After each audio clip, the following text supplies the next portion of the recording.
జిల్లా ఎమిగనూరులో సీఎం జగన్ మేమంతా సిద్ధం సభను నిర్వహించారు. 5 ఏళ్ల వైసీపీ ప్రభుత్వ హయాంలో మహిళలకు అనేక సంక్షేమ కార్యక్రమాలు అందించామని గుర్తు చేశారు. అక్క చెల్లెమ్మల ఖాతాల్లో 2.5 లక్షల కోట్లకు పైగా జమ చేశామని అన్నారు. దేశంలో ఏ ప్రభుత్వం రైతులకు అండగా నిలవలేదని, ఏపీలో వైసీపీ ప్రభుత్వం మాత్రం రైతులకు అన్ని విధాలుగా అండగా ఉందని అన్నారు. వైసీపీ ప్రభుత్వం అధికారంలోకి వచ్చిన వెంటనే 2 లక్షల ఉద్యోగాలు కల్పించామని అన్నారు. ఆత్మగౌరవం గల లక్షల కుటుంబాలు వారి బతుకు బండిని ఎంత కష్టంతో లాగుతా ఉన్నాయో నా పాదయాత్రలో నా కళ్ళారా కూడా చూసుకుంటూ వచ్చా. కాబట్టి ఆ అక్క చెల్లెమ్మల బ్రతుకులు మారాలి. ఆ అక్క చెల్లెమ్మలు బాగుంటేనే ఆ కుటుంబాలు బాగుంటాయి.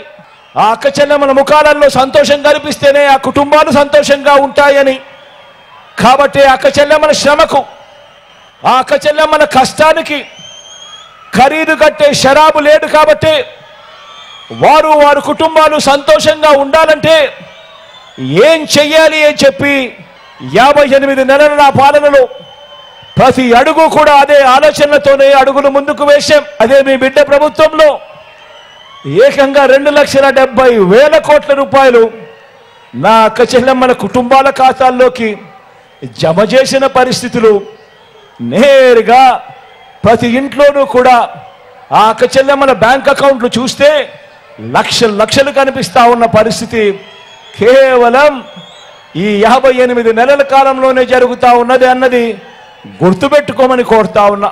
మన ప్రతిపక్షం మాయల్ని, మోసాల్ని నమ్ముకుంటే మనందరి ప్రభుత్వం మీకు చేసిన మంచిని మనందరి ప్రభుత్వం నమ్ముకుంది. వ్యవసాయం చేస్తా ఉన్న ప్రతి రైతన్నకు కూడా మంచి జరిగించే విషయంలో ఎక్కడా కూడా వివక్ష చూపించలేదు. ఎక్కడా కూడా రైతన్నది ఏ కులము అని చెప్పి ఎప్పుడు అడగలేదు. రైతన్నది ఏ మతము అని చెప్పి ఎప్పుడు అడగలేదు. రైతన్నని ఎప్పుడు ఏ ప్రాంతం అని చెప్పి ఎప్పుడు అడగలేదు. రైతన్న ఏ పార్టీ వారు అని చెప్పి కూడా ఎప్పుడు అడగలేదు. రైతన్నను రైతుగానే చూశాం, రైతన్నను రాజుగానే చూశాం, రైతన్నను గుండెల్లో పెట్టుకొని పరిపాలన చేసిన రైతు పక్షపాత ప్రభుత్వాన్ని మనది అని కూడా చెప్పడానికి గర్వపడతా ఉన్నా. రాష్ట్రంలో 4 లక్షల ప్రభుత్వ ఉద్యోగాలుంటే మీ బిడ్డ ప్రభుత్వంలో ఈ 58 నెలల కాలంలో ఇచ్చిన ప్రభుత్వ ఉద్యోగాలు ఏకంగా మరో 2,31,000 ఉద్యోగాలు ఇచ్చామని చెప్పి కూడా చెప్పడానికి గర్వపడతా ఉన్నా. ఇందులో 80% ఉద్యోగాలు, ఇందులో 80% ఉద్యోగాలు నేను నా నా నా నా అని పిలుచుకునే నా చెల్లెమ్మలు, నా తమ్ముళ్ళే ఈరోజు గవర్నమెంట్లో ఉద్యోగాల్లో ఉన్నారు అని అంటే ఇది గర్వకారణం కాదా అని అడుగుతా ఉన్నా.